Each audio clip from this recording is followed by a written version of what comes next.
Hello student, good morning. देखिए, chemistry में हम थर्ड चैप्टर पढ़ रहे थे, इलेक्ट्रोकेमिस्ट्री, जिसका इंट्रो मैंने आपको कल बता दिया था। आज हम सेल के बारे में पढ़ेंगे, बैटरी जिसे आप बोलते हैं। आपने घरों में भी देखा होगा, ठीक है। 2 टाइप्स की एनर्जी बताई थी मैंने कल कि एक इलेक्ट्रिकल एनर्जी है और एक केमिकल एनर्जी है। इलेक्ट्रिकल एनर्जी आपने देखी होगी, घर पे सभी देखते हैं, लाइट आती है, पंखा चलाते हो तो वो सब क्या है, इलेक्ट्रिकल एनर्जी। केमिकल एनर्जी आपने शायद देखी होगी बट आपको पता नहीं होगा। तो केमिकल एनर्जी होती क्या है, जैसे हमारा नमक है, ठीक है, NaCl है। तो रिएक्शन जब होती हैं, मान लीजिए हमने NaCl को ब्रेक डाउन कर दिया, Na+ और Cl- जल में घोल दिया, तो वो क्या है, केमिकल रिएक्शन है, ठीक है। तो उसमें जो प्रोडक्ट बना, वो प्रोडक्ट जिस रूप में प्राप्त हुआ उसे ही हम बोलते हैं केमिकल एनर्जी, ठीक है। केमिकल एनर्जी का मतलब है कि रिएक्शन से हमें जो एनर्जी मिल रही है। तो अब वो एनर्जी तो डायरेक्ट हमें ऐसे मिलेगी नहीं, प्रोडक्ट के फॉर्म में ही मिलेगी, ठीक है।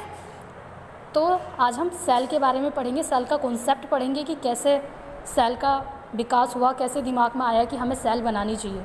तो देखिए, काफ़ी टाइम पहले एक एक्सपेरिमेंट किया गया, जिसमें क्या किया गया, एक पात्र लिया गया, ठीक है। एक पात्र लिया और उस पात्र में एक धातु का क्या किया, सॉल्यूशन भर दिया। आप ले सकते हैं इसे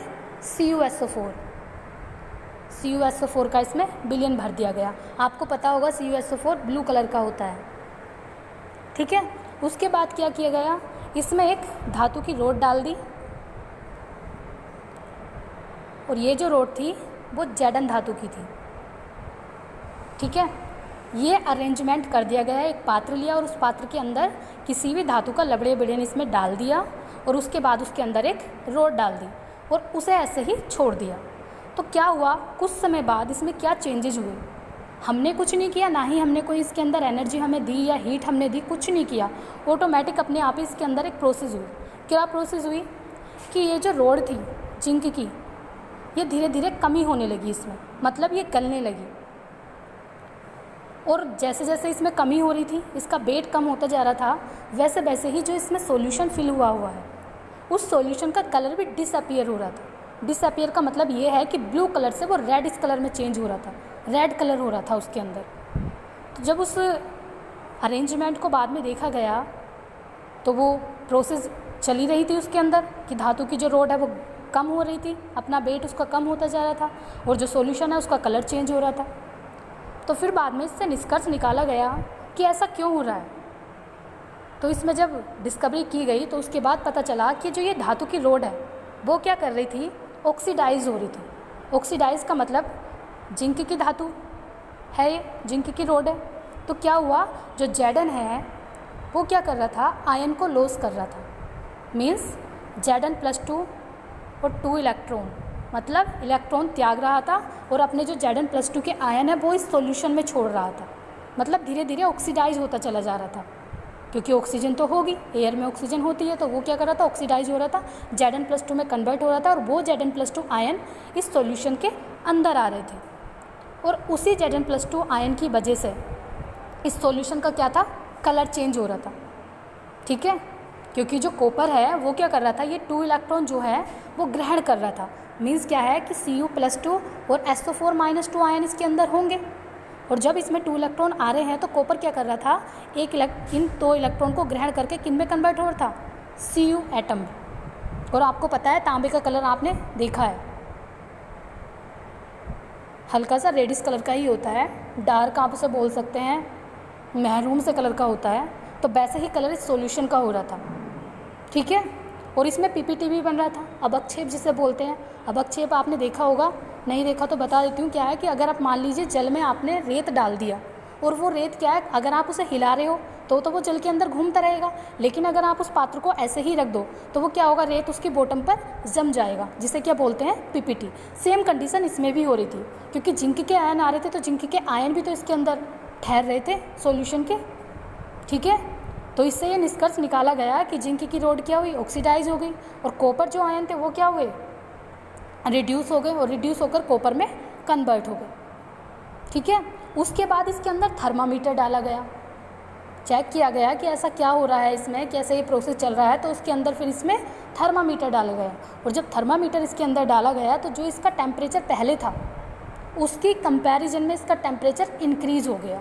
मीन्स क्या है कि इसके अंदर एनर्जी डेवलप हुई, क्योंकि हीट के रूप में ही तो एनर्जी होती है आपकी, ठीक है। तो ये प्रोसेस अपने आप ही चल रहा था, स्पॉन्टेनियस चल रहा था। तो फिर इससे निष्कर्ष निकाला गया कि जब ये प्रोसेस अपने आप चल रहा है, हमें कुछ नहीं करना, तो हम इसका यूज कैसे करें। तो फिर सोच के तब इसका यूज करने की मेथड बनाया गया, जिससे आपका सेल के रूप में रिप्रेजेंट किया गया, ठीक है। तो यह इसी कॉन्सेप्ट से आपकी सेल बनी। अब आप ये मत सोचना कि इसमें ही ये सेल बन गई, ये सेल नहीं, ये अर्ध सेल है, क्योंकि ये अकेले केवल सेल का काम नहीं करेगी। इसी तरह इसमें एक इलेक्ट्रोड और लगाया गया, तब जाके आपकी एक सेल कंप्लीट हुई, ठीक है। तो ये तो इसका कॉन्सेप्ट था कि कैसे सेल का निर्माण होने का, कैसे उसका पॉइंट आया कि कैसे हमें सेल बनानी है, तो किस तरीके से, ठीक है। अब हम सेल के बारे में पढ़ते हैं। तो देखिए क्या है, इस डायग्राम में आप पढ़ेंगे 2 पात्र लिए हुए हैं। एक पात्र में क्या है, ZnSO4 भरा हुआ है, और एक पात्र में CuSO4 भरा हुआ है, ठीक है।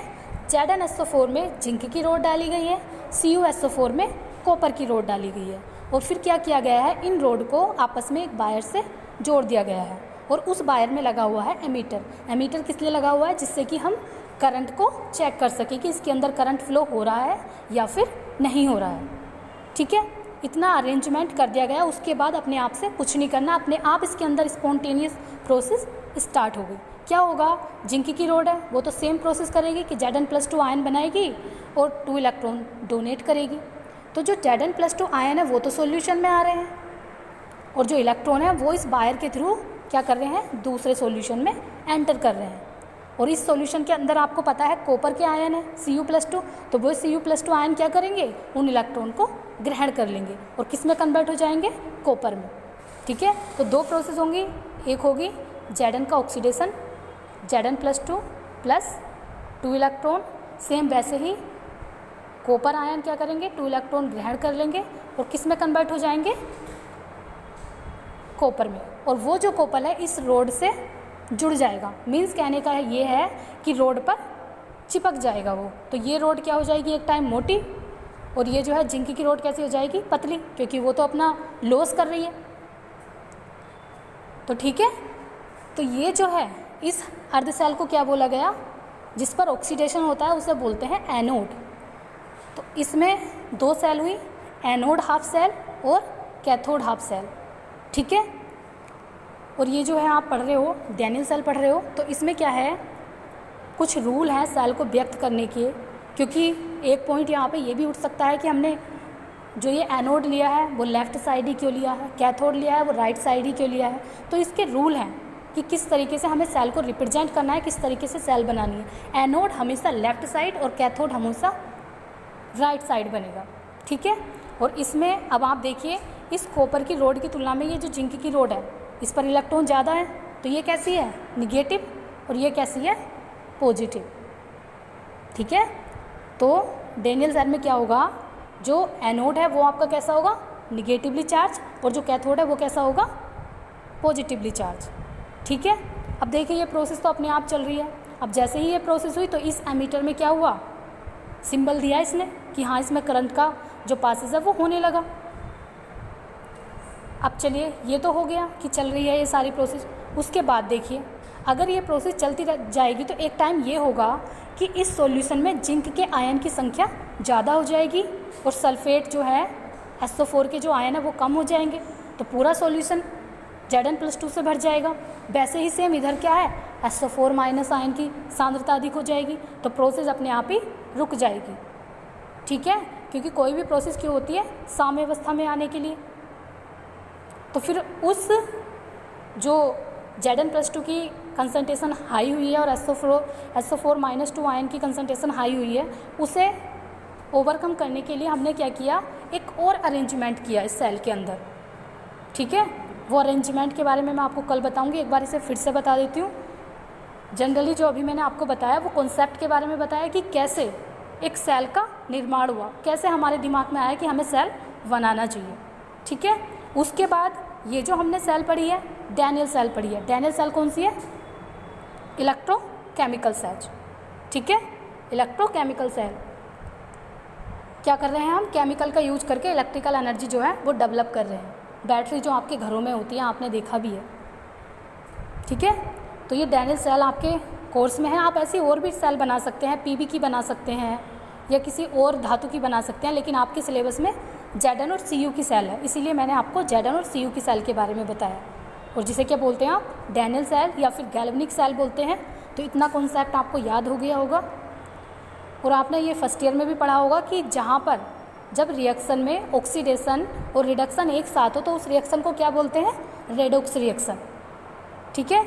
इसके बाद हम कल पढ़ेंगे कि कैसे इस जिंक के आयन की जो संख्या बढ़ी है और ये सल्फेट आयन की जो संख्या बढ़ी है इसे मिनिमाइज करेंगे, कैसे हम इसे कंट्रोल करेंगे, ठीक है।